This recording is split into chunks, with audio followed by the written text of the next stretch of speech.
थी जो किसी राह में तो मिलके बांट लेंगे वो सारी खुशियाँ सारे गम।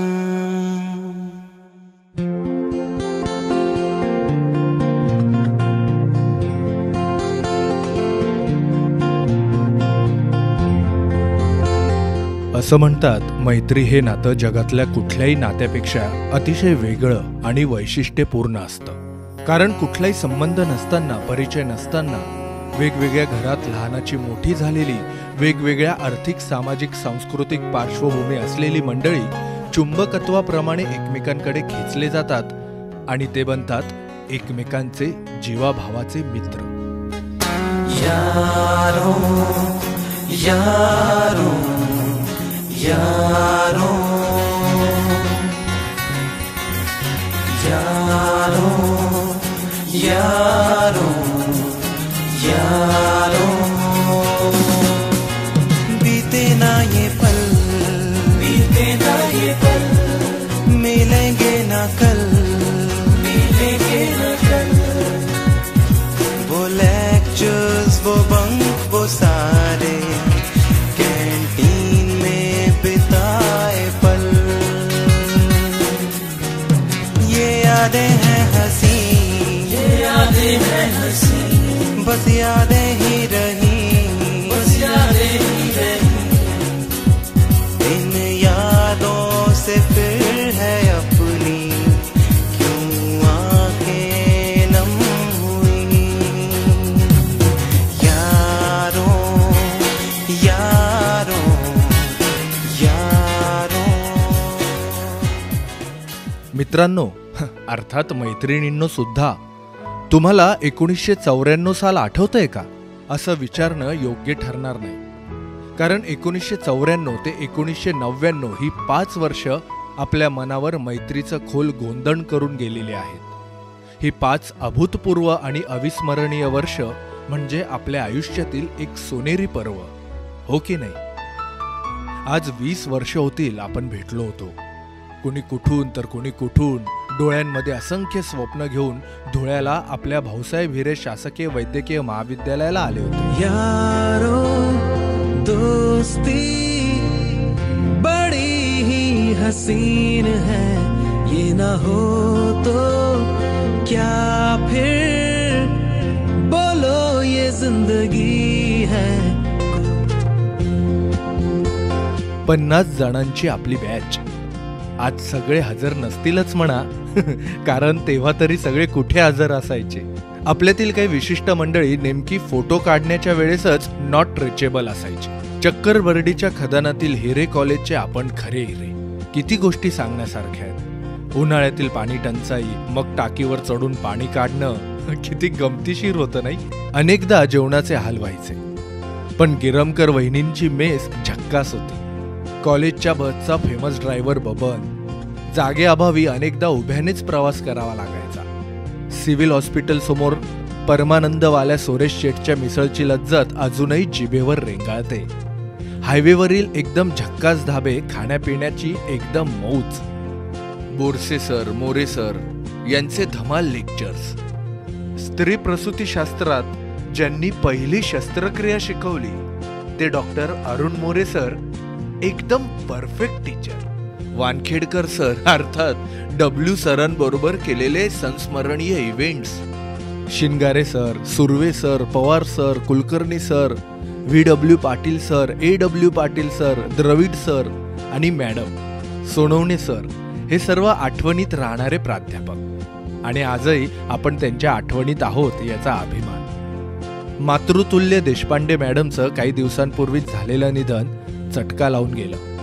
आठवतं का हे धुळ्याचं सिव्हिल हॉस्पिटल, जिथे आपण आपली थेअरी रुग्णांचा जीव वाचवण्यासाठी प्रॅक्टिकली वापरली। रुग्णांची गर्दी, इंटर्न हॉस्टेल, कोरान्ने सर, आजही सगळं जसंच्या तसं डोळ्यासमोर तरंगतंय। हे आपलं बॉईज हॉस्टेल आणि ग्राउंड।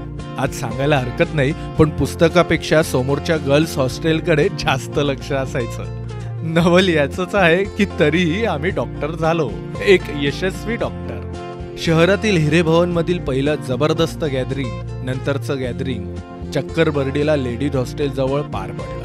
किती किती गोष्टी सांगायच्या. अर्थात अभ्यासाव्यतिरिक्त सगळ्याच गोष्टी अतिशय मजेशीर होत्या.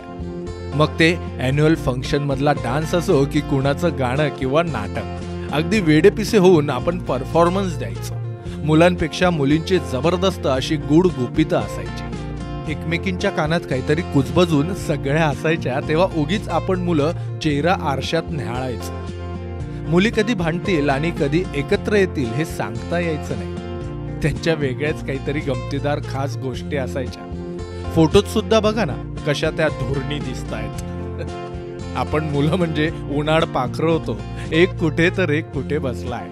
प्रत्येकाचे म्हणून आपापले ग्रुप होते. काही फक्त अभ्यासाचे भक्त आणि काही अभ्यास सोडून सगळ्याच गोष्टींचे पुजारी. पण ते काही असलं तरी परीक्षेच्या वेळी प्रत्येक जण आपापल्या अंतरिक्षात अदृश्य व्हायचे. काही अभ्यासावर तुटून पडायचे आणि काहींवर वर्षभराचा अभ्यास एकदम तुटून पडायचा. आजही आपण तरुण असलो तरी तेव्हा म्हणजे आपण अतिशय कोवळे होतो किंवा नवतरुण होतो असं म्हणा ना. एक जोश, जल्लोष होता, स्वप्न होती, इच्छा होत्या, पण कसल्याही जबाबदाऱ्या नव्हत्या. बिनधास्त होतो. आपापल्या धुंदीत समोर आलेल्या प्रत्येक छोट्या मोठ्या संकटांना सामोरं जात होतो. मिलता फर्स्ट क्लास कभी यहाँ तो लगती थी केटी कभी, लौट कर अब न आएंगे वो मस्ती भरे दिन कभी. हो दिल ये अपना कहे कि ऐ दोस्तों, hey yeah I'm really gonna miss this place. प्रचंड मेहनत घेऊन आपण डॉक्टर झालो. आज आपापल्या कार्यक्षेत्रात आपलं एक नाव आहे, मानसन्मान, आदर आहे. आपलं स्वतःचं कुटुंब आहे. आपण समाजाचे एक जबाबदार घटक आहोत. निमित्त हे या 20 वर्षांच्या पूर्तीचं जरी असलं तरी इथून पुढे जमेल तेव्हा आपण वर्षानुवर्ष भेटत राहू, एकमेकांना प्रेमाची साथ घालत राहू. त्या 5 वर्षात आपण एकमेकांशी भांडलो, रुसलो, हक्काने जाब विचारला, प्रचंड मजा केली. आज ते सर्व आठवताना डोळ्यांच्या कडा ओल्या होतात. कारण गेलेले क्षण आपण पुन्हा अनुभवू शकत नाही. ते दिवस आपण पुन्हा आणू शकत नाही ना. आपलं college campus, canteen, stage, hostel, ground, civil hospital, आपल्या ट्रिप्स, आपले क्लासरूम आणि सगळ्यात महत्त्वाचं आपले सर्व गुरुजन. ग्रेट. ते दिवस आता कुठे? आज आपल्या सर्वांच्या पुढाकाराने जरी हे होत असलं तरी मी एक निमित्त मात्र आहे.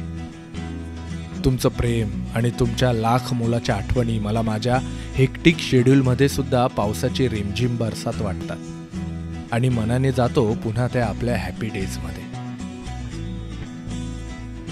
आपण असेच भेटत राहू, आठवणींचे काही क्षण शेअर करत राहू. हरवलेली पाखरे येतील का पुन्हा भेटायला? गेलेले दिवस येतील का पुन्हा सजवायला? एकत्र राहून खूप हसलो, खेळलो, शेवटच्या दिवशी मात्र रडलो. कधीच विसरू नका आपल्या मित्रमैत्रिणींचे नाव. जगाच्या कानाकोपऱ्यात कुठेही जाऊ, एकमेकांना काही सेकंदासाठी आठवून पाहू. खरंच हरवलेली पाखरे येतील का पुन्हा भेटायला? आठवणीतील ते दिवस येतील का पुन्हा सजवायला? तुमचाच डॉक्टर दत्ता केशव कानडे. मिलेंगे फिर कभी जो किसी राह में, तो मिलके बांट लेंगे वो सारी खुशियाँ, सारे गम.